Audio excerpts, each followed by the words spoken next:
Hello दोस्तों, नमस्कार। स्वागत है आपका अपने इस YouTube channel math solution with Ashok में। तो आज की क्लास में हम पढ़ने वाले हैं प्रश्नावली 1.1 का क्वेश्चन नंबर 4।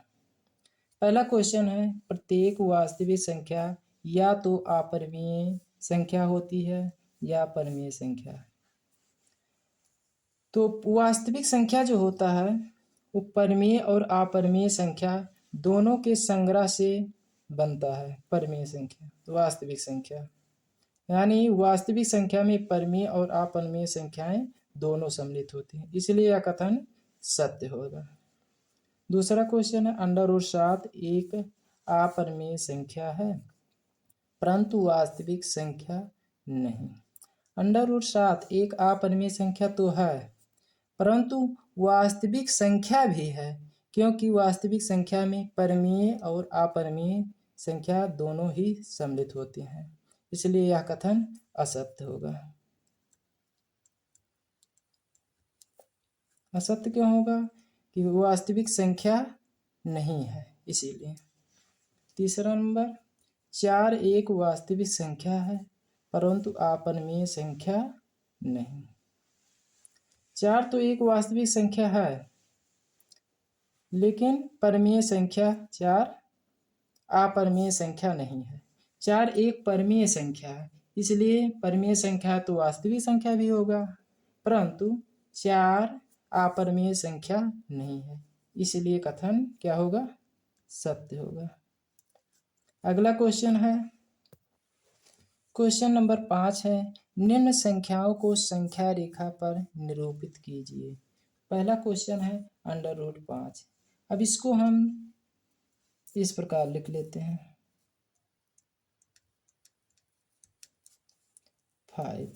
5 को हम वर्ग के रूप में बनाएंगे, यानी इसका वर्ग हो जाएगा 2 पे वर्ग प्लस 1 पे वर्ग, क्योंकि यह प्राकृतिक संख्याओं के वर्गों के योगफल के रूप में हम लिख लिए हैं इसको। अब इसको हम एक को हम आधार मान लेंगे और एक को लंब मान लेंगे, चाहे 2 को आधार मान लेंगे 1 को लंब, और चाहे 1 को आधार मानेंगे 2 को लंब। तो आधार हमारा हो जाएगा 2, लंब हो गया हमारा 1।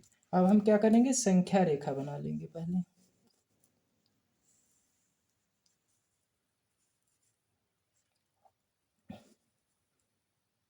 ये होता है 0, 1, 2, 3 डॉट डॉट, इसको आगे तक बढ़ा, -1, -2, -3 डॉट डॉट।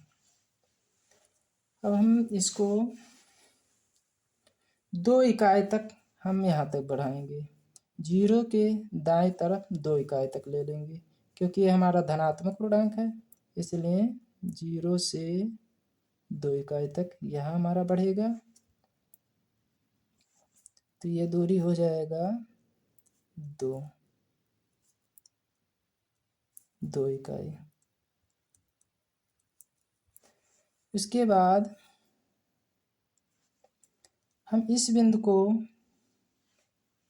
ए मान लेंगे, जो हमारा बिंदु प्राप्त हुआ उसको हम ए मान लेते हैं। अब ए से हम एक 90 अंश का कोण बनाएंगे और उसका माप रहेगा 1 इकाई, जो हमारा लंब दिया है। तो ये है, ए से हम लंबवत खींचेंगे तो ये हमारा 90 अंश का एंगल बन गया और इसका माप है 1 इकाई। 1 इकाई तक हम यहाँ पे बढ़ा दें। अब उसके बाद इसको हम बी मान लेंगे, दूसरे बिंदु को ओ, और इसको ओ मान लेंगे, ओ। अब ओ और बी को हम मिला देंगे। अब इसको हम पहले लिख लेते हैं संख्या रेखा पर। क्या क्या हम काम किए हैं, सबसे पहले उसका हम रचना लिख लेंगे। संख्या रेखा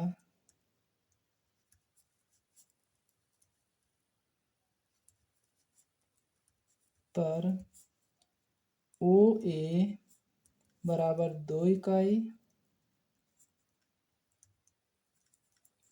यहाँ जो है ओ से लेकर ए तक हमारा 2 इकाई है और ए से बी तक दूरी क्या है 1 इकाई। ए बी हो जाएगा 1 इकाई। उसके बाद मैंने ओ ए पर ए बी एक 90 अंश का कोण बनाया ए बी रेखा पर। तो ए हो जाएगा ए बी परपेंडिकुलर ओ ए, यानी ए बी जो है हमारा लंबवत है ओ ए रेखा पर। तथा अब इसके बाद हम ओ और बी को मिला दिया तो इसको भी लिख लेते हैं ओ बी को मिलाया।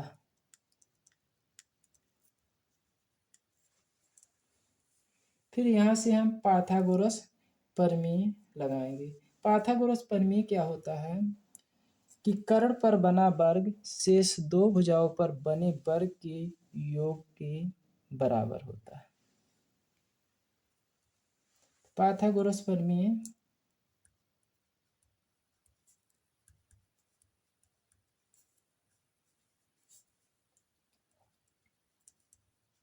प्रमेय से क्या हो जाएगा, कर्ण स्क्वायर बराबर लंब स्क्वायर प्लस आधार स्क्वायर। अब सबका हम मान रख देंगे।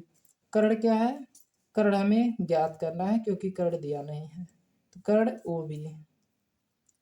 ओ बी स्क्वायर बराबर लंब कितना है 1 इकाई 1 पे वर्ग और आधार कितना है 2 इकाई 2 पे वर्ग। अब ये हो जाएगा 1 कम 1 प्लस 2 दूनी 4 4 1 5। तो ओ बी स्क्वायर बराबर हो गया 5। तो ओ बी बराबर क्या होगा,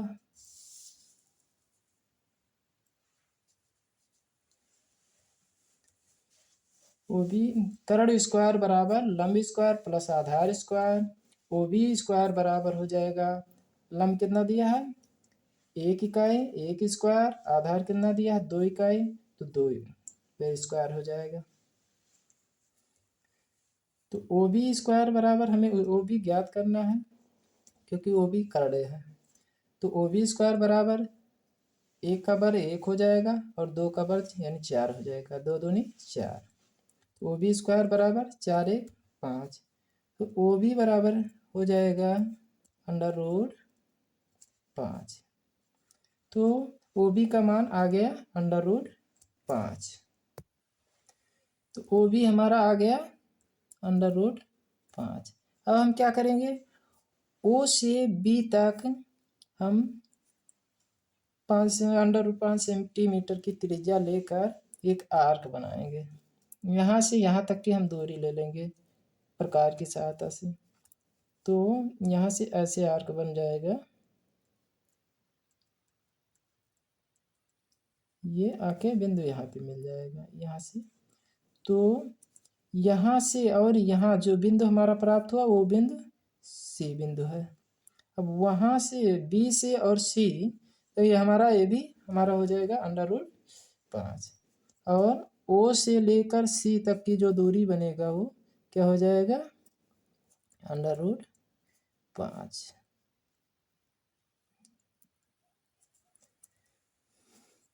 ये हमें सिद्ध करना था अंडर रूट 5। तो ओ सी बराबर क्या हो जाएगा, ओ सी बराबर यहाँ हम लिख लेते हैं ओ सी बराबर क्या हो जाएगा अंडर रूट 5। इसी को हमें सिद्ध करना था, सिद्ध करके संख्या रेखा पे दर्शा दिया गया। इसके बाद है दूसरा सवाल। दूसरे सवाल में क्या दिया गया है अंडर रूट 17। तो अंडर रूट 17 इसको भी आप लोग स्वयं लगाएंगे क्योंकि जो पहला हम सवाल बता दिए हैं उसी मेथड पे दूसरा तीसरा और चौथा भी लगेगा, से एकदम सेम। थोड़ा सा हम इसको सरल कर देते हैं ताकि आपको दिक्कत ना हो, आसान पड़े। 17 को हम तोड़ लेते हैं पहले। इसको 17 को हम वर्ग में बनाएंगे, 4 पे स्क्वायर हो जाएगा प्लस 1 पर स्क्वायर। अब हम आधार मान लेंगे 4 और लंब मान लेंगे 1 इकाई।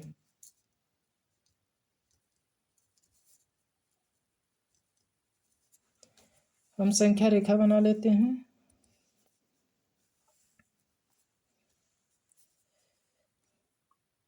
0 1 2 3 4 5 डॉट डॉट आगे तक बढ़ जाएगा, -1 -2 -3 डॉट डॉट, ये भी आगे बढ़ जाएगा। अब हम क्या करेंगे, इस बिंदु को हम O मान लेते हैं और यहाँ से कितनी इकाई तक जाना है, आधार 4 इकाई तक, यानी 1 इकाई 2 इकाई 3 इकाई 4, यहाँ यहाँ तक, यहाँ से लेकर यहाँ तक। फिर हम 1 इकाई ऊपर जाएंगे, यानी 90 अंश का कोण बनाएंगे। तो ये हमारा 1 इकाई हो गया और ये हमारा हो गया यहाँ से 2 इकाई और 4 इकाई, सॉरी 4 इकाई। फिर हम O और इस बिंदु को हम मान लेंगे A, इस बिंदु को मान लेंगे B। फिर उसी प्रकार हम O और B को मिला देंगे। फिर पाइथागोरस प्रमेय लगाएंगे, तो इसका जो मान आएगा √17 करोड़ हो जाएगा हमारा √17।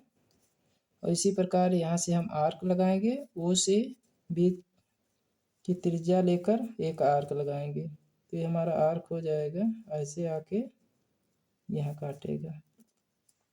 तो ये दूरी हमारा हो जाएगा √17।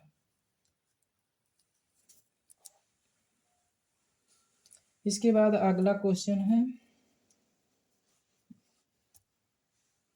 √10। इसको हम इस प्रकार से सरल कर लेते हैं। तो 10 को हम बार करेंगे 3 पे स्क्वायर प्लस 1 पे स्क्वायर हो जाएगा। बाकी का जो इसमें छोड़ दिए हैं उसको आप लोग पहली सवाल की तरह आप लोग स्वयं लिख लेंगे इसकी रचना। आधार बराबर क्या हो जाएगा इसका 3 और लंब बराबर क्या हो जाएगा 1। इसी प्रकार इसका भी संख्या रेखा बना लेते हैं। 0 1 2 3 4 डॉट डॉट 1 2 3। अब इस बिंदु को हम O मान लेंगे, O, और O से हम 3 इकाई तक यहाँ बढ़ेंगे। 3 इकाई हमारा हो जाएगा 1 इकाई 2 3 इकाई तक। फिर उसके बाद 1 इकाई ऊपर हम जाएंगे, यानी हमारा लंब हो जाएगा 1 इकाई, 90 अंश का कोण बना लेंगे। फिर O, इसको बिंदु A मान लेंगे और इसको हम B मान लेंगे। फिर O और B को मिला देंगे, तो ये हमारा हो जाएगा √10 हो जाएगा। फिर O और B की त्रिज्या लेकर एक आर्क लगाएंगे जो हमारा बिंदु C पे काटता है।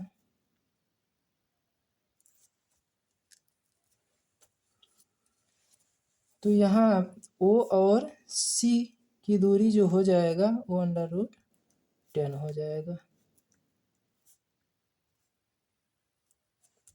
इसी प्रकार तीसरा सवाल, चौथा सवाल एग्जाम्पल नंबर 6 दिया गया है बुक में, तो इसको आप लोग स्वयं सॉल्व करेंगे। एग्जाम्पल नंबर 6 में ये सवाल लगा हुआ है, वहाँ से आप लोग इसको देख लीजिएगा।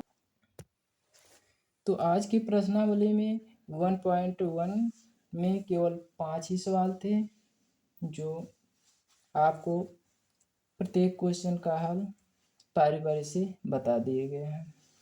बाकी अगली प्रश्नावली के लिए अगले वीडियो में मिलेंगे। तब तक के लिए जय हिंद।